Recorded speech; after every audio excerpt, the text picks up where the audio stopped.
Hi, I'd like to share a vision that the Lord gave me about 11, 12 years ago. I haven't shared it publicly because it's kind of difficult to share. It's not a real cheerful one, but there is hope in it. There's encouragement. There's a second chance. So here's the vision. I was laying down and I had just closed my eyes and this vision appeared, and I was zoomed out from the earth. I could see it. And there was just blackness around, and the earth is just doing its thing. And then off to the side, I see a sword, which is gigantic. It's headed for the earth. And to put the scale into perspective, I'd say the earth was about the size of a basketball compared to like a Roman sword, or I don't know swords very well, but this double-edged sword, I should also point that out, double-edged sword plunged into the earth, completely ran it through, and that was the first part of this vision.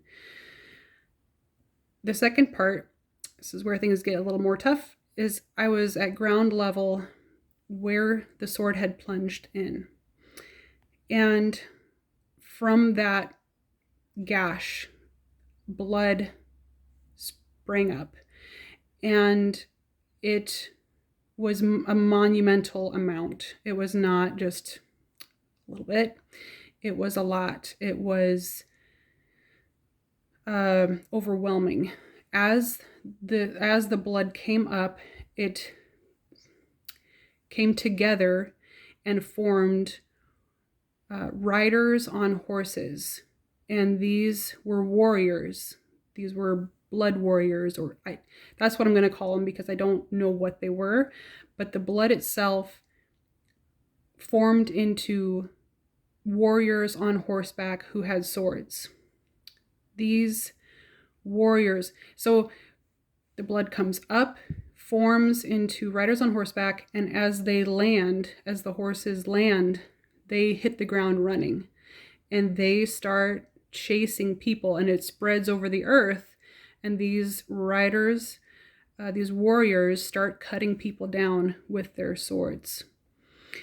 It was horrific. People were running, screaming for their lives, but you couldn't outrun them. They were, it was otherworldly.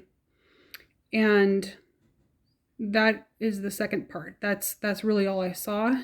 And I was absolutely stunned and shaken. And I've held this close to my heart for 11, 12 years and thought about it now and then. As a Christian, I was like, what is going on here? But as I've, learned more and formed more of my own beliefs about the rapture and the tribulation, I see it fitting on the timeline at some point after the church is raptured, after the bride is taken to be with Jesus. And I also see it as righteous judgment from God, not anything outside of his sovereignty and what he feels is appropriate. And I can see some hope in it for Christians, in the sense that we have hope that evil will be destroyed, that we will be protected, that God's way is best, that his holiness is unmatched, and that he has no rivals. So whatever is going on in the world, it has an end. And the only other thing that I really noticed in the vision, and I don't think it necessarily has any significance, it seemed as though the sword went straight through India, somewhere in India. And I really don't think that has any significance necessarily. It just was something I noticed in the the vision. This probably doesn't have anything to do with anything, but that was just something that just a detail that I noticed. But it went through the whole world. It was not specific to any country, any people. And the only other thing that I would like to share is an encouragement. If I can get my Bible open, I'll just pause this real quick. All right, so this is from James 5. James 5, verses 7 through 9.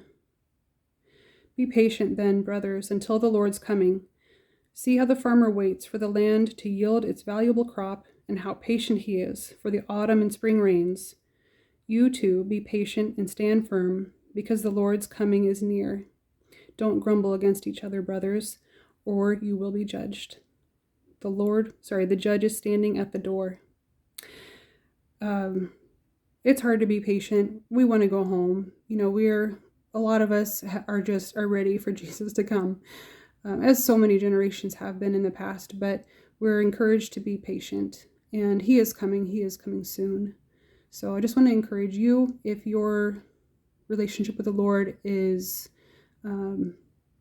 distant, is cold, is apathetic, come back to Jesus, and don't waste any time. Don't be half-hearted about it, but put your whole self into it. Thank you so much. God bless you.